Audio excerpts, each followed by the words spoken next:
Okay, so get this. We just finished this book. It's called Fund Your $100,000, a novel initiative to reduce wealth inequality.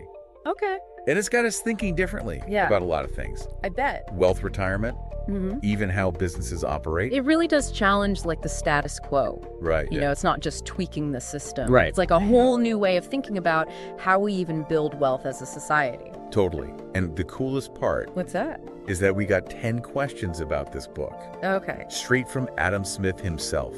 Wow. Like the Adam Smith, the father of economics. Oh, wow. Talk about a time-traveling deep dive, right? Yeah, to have insights from someone who really laid the groundwork Right. for modern economics, and then to apply it to this idea. Yeah. It's incredible to see if this concept holds up, you know, Right. under that kind of scrutiny. So before we get to those questions, Okay. let's just give everyone the rundown on this big idea. Oh. So imagine every single American with a Social Security number gets a dedicated account Okay. capped at $100,000. It's not just an account, though. Right. It's specifically designed to be funded by others. Okay. And here's the kicker. The contributions are tax-free Wow. for both the giver and the receiver. That's huge. It's a huge incentive Yeah. to encourage investment. So to really push that long-term thinking, Yeah, the money is locked in there until you hit 65, right. like a supercharged retirement fund that everyone gets, Yes. regardless of their job or income. And to make sure this benefits the entire economy, Okay. not just individuals, all the funds are invested in publicly traded U.S. companies. Okay. And then everyone with an account gets an equal share of the returns through dividends. Okay, so we've got the basics Oh, of what the book calls FY100. all right. Now let's see what Adam Smith has to say about it. Okay.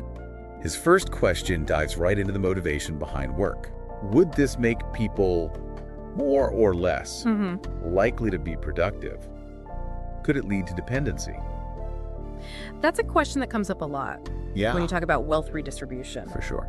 But the book actually argues that FY100 could create new incentives for work. Okay. Think about it. Employers could use contributions to these accounts as a way to attract and retain talent, all while getting tax breaks themselves. Like a whole new kind of benefits package Exactly. that every company could offer. Yeah. But I can also see the other side. Uh-huh. Wouldn't that create a situation where bigger companies have a huge advantage over small businesses Yeah. who can't afford to make those kinds of contributions? That's a valid point. Yeah. And it's something the book acknowledges as a potential challenge, for sure. It would definitely require careful consideration and maybe some mechanisms to level the playing field. Right. But going back to the idea of incentivizing work, the book also introduces this concept called creative distribution. Yes, that part was super interesting. Yeah. It talks about how everyday things like customer loyalty programs or product rebates could actually become FY100 contributions. Right. So it's not just employers chipping in. Exactly. It's businesses finding these creative ways to engage with customers while also contributing to their financial well-being. Exactly. Imagine earning points for your grocery shopping. Right. And instead of getting a discount, you're actually building your FY100 account. Yeah, It shifts the whole dynamic of how businesses interact with their customers. totally. Okay, so on to Adam Smith's second question. Okay. And this one is all about the stock market. Right. What would this huge influx of investment capital do to the markets? Yeah.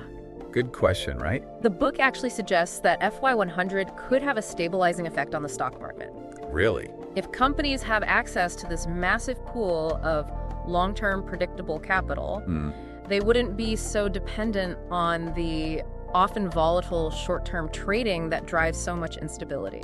So instead of companies stressing about hitting quarterly earnings targets, they could focus on making these long-term investments Exactly. that benefit both the company and the broader economy. Yeah, it's like shifting from a sprint to a marathon. Exactly. And the book highlights specific sectors that would really benefit from this kind of stability. Okay, like what? Things like utilities, infrastructure, renewable energy. Right? These are all areas that require huge investments Yeah. that take years, even decades to pay off. I can see how that would be a game changer for those industries. Absolutely. But let's get to Adam Smith's third question, Okay. because this one really made me think. Right. So he's saying, wouldn't these be non-voting shares? And wouldn't that take away the power of shareholders to have a voice in how companies are run? That's a really good point, and it is a potential trade-off Right. that the book explores. That's Increased stability in exchange for less individual shareholder control. But wouldn't that also create a situation Yeah. where everyone with an FY100 account is kind of a collective owner? Mm-hmm. So they all have this shared interest in seeing those companies succeed. That's exactly what the book suggests. Okay. And it ties back to Adam Smith's idea Yeah. of the invisible hand. Okay. So even without direct control, the self-interest of all those millions of account holders wanting to see their investments grow could actually lead to positive outcomes Oh. for both the companies and the economy as a whole. It's like this whole system is designed to incentivize everyone to work together towards this common goal, Right. which is pretty cool when you think about it. Yeah. Okay, so Adam Smith's next question takes us into some deeper philosophical territory. Okay. Is this really the role of government? Mm-hmm. Shouldn't the market be left to sort these things out on its own? Yeah, this is where we start to unpack some Mhm. core beliefs about the role of government in society. For sure. And the book's argument is that FY100 actually minimizes government intervention Bro. while still addressing the issue of wealth inequality. It's not about handouts. It's about creating a system that empowers individuals to build wealth over the long term. So instead of trying to redistribute wealth after it's already concentrated at the top, FY100 is more about creating a more level playing field from the start. Exactly. It's like saying everyone deserves a chance to participate in the economic growth of the country, Yes, not just those who are already wealthy. exactly. And the book even goes as far as to compare FY100 to existing government programs, arguing that it's actually less interventionist than many of the social safety net programs we already have. Okay. It's not about picking winners and losers. It's about setting the stage for everyone to have a chance to succeed. That makes sense. Yeah. Okay, now Adam Smith's fifth question gets to a concern that I think a lot of people will have. Yeah. Won't all these tax breaks just mess up how the market is supposed to work? That's definitely a valid concern. And Right. the book doesn't shy away from exploring the potential downsides. There's always a risk of unintended consequences when you make major changes to the economic system. For sure. But the book also presents a counter-argument. Okay. It suggests that even if there is some initial loss of tax revenue, the long-term economic growth generated by all those FY100 investments could more than make up for it. So it's a bit of a gamble, Yeah. but the potential payoff could be huge, both for individuals and for the economy as a whole. Absolutely. It's like investing in people rather than just companies. Exactly. And it goes back to the idea of shifting our perspective on wealth creation. Right. It's not just about maximizing profits for a select few. It's about creating a system where everyone benefits from the overall growth and prosperity of the country.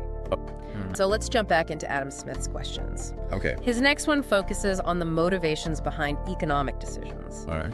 How would this initiative make both people A&D businesses act in ways that benefit everyone? And so he's getting at the heart of self-interest versus the common good. Yeah, Right. exactly. And I think this is where the book really shines, Okay. because it acknowledges that people are motivated by both. Mhm. You know, it argues that FY100 could appeal to our desire for individual gain, Right. like the tax breaks and investment returns, Right. while also tapping into our desire to help others, Yeah. maybe by contributing to our children's accounts or supporting our communities. It's not an either-or proposition. Right. Yeah. The book even suggests that businesses could find innovative ways to use FY100 contributions as a form of marketing. Oh, yeah. Remember that creative distribution idea we talked about? Yeah. What if a company offered to match a percentage of your purchase as a contribution to your FY100 account? Yeah. It's a win-win for the customer, the business, and ultimately the economy. That's a really cool way to think about it. Yeah. Okay, so Adam Smith's next question is a bit more practical. Okay? He's saying, if this money is locked away for decades, won't people end up spending less? Right. Which could hurt the economy in the short term. It's a concern about short-term versus long-term impacts. Exactly. Absolutely. And the book tackles this head-on. Okay. It acknowledges that there might be a slight dip in spending initially, Okay. But it argues that in the long run, the increased financial security provided by FY100 would actually lead to more spending. Okay. People would be more confident about their future. Right. So they'd be more likely to make big purchases, invest in their homes, or even start their own businesses. So it's like that sense of security would create a ripple effect throughout the economy. Exactly. People would be more willing to take risks, Yeah. knowing they have that safety net to fall back on. Exactly. And if we connect this back to what we discussed earlier about FY100's potential to stabilize the markets, right, you can start to see how this whole system could create a more resilient and predictable economy. Okay. Companies with long-term funding are less likely to panic and lay off workers during a downturn, which means people keep their jobs, keep spending money, and the whole cycle continues. It's like a virtuous cycle. Yeah. Instead of the boom and bust cycles we've become so accustomed to. Right. Okay, so Adam Smith's question number 8 gets right to the heart of what the book is trying to achieve. Okay. How can we be sure that this wealth will actually benefit the entire country, not just those with accounts?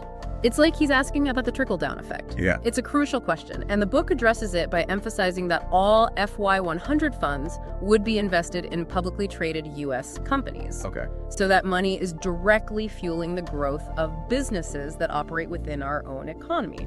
So the idea is that as these companies grow and succeed, they'll create jobs, pay more taxes, and contribute to the overall prosperity of the country. Right. It creates a system where everyone has a stake in the success of the American economy. Okay. And that brings us to Adam Smith's 9th question. Okay. Which is really interesting. He asks, will we become so focused on sharing wealth that we forget about new ideas and progress? It's like he's worried about stifling innovation. Yeah, it's a common critique Right. of wealth redistribution programs. For sure. That they disincentivize people from taking risks and coming up with new ideas. But the book actually makes a compelling case that FY100 could actually promote innovation. Really? Think about it. If companies have access to this stable, long-term pool of capital, they're more likely to invest in research and development. Okay. They're more likely to take risks on new products and services because they're not as worried about short-term profits. It's like giving them the freedom to think outside the box and pursue those big, ambitious ideas that could lead to breakthroughs in technology, Exactly. medicine, or even just better ways of doing things. And again, this ties back to Adam Smith's belief in the power of self-interest. Right.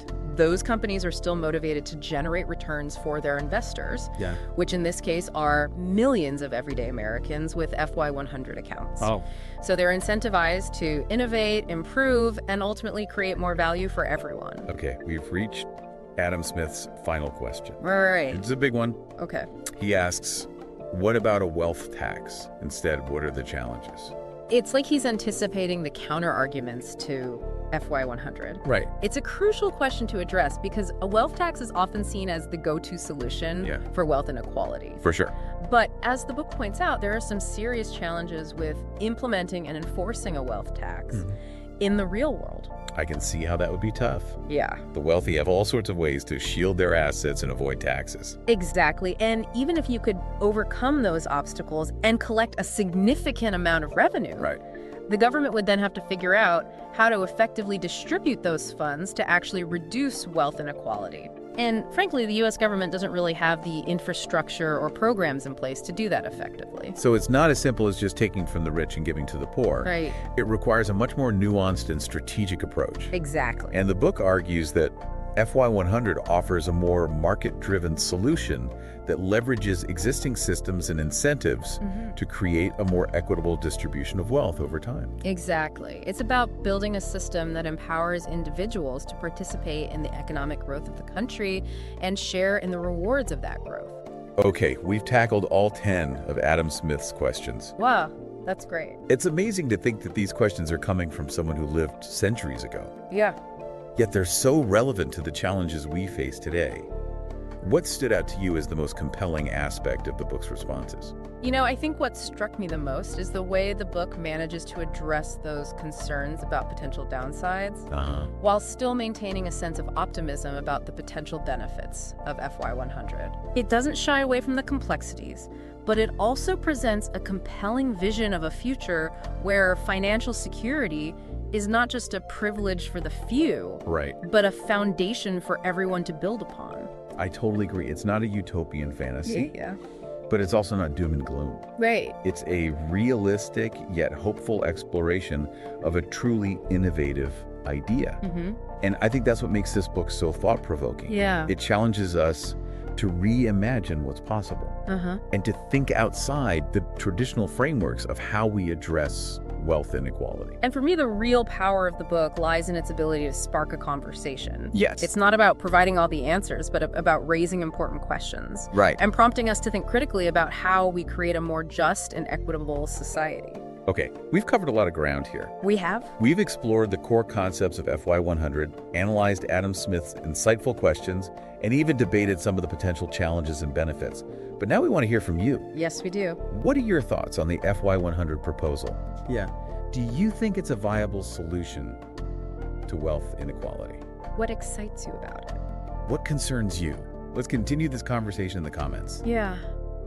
We're genuinely interested in hearing your perspectives and insights. Absolutely. Because at the end of the day, this is about all of us working together to create a better future. And to leave you with one final thought, imagine a world where you don't have to constantly worry about money. Okay. Where you have that financial security to pursue your passions, take care of your loved ones, and contribute to your community. What would you do with a funded $100,000? That's a great question. Think about it, and until next time, keep diving deep.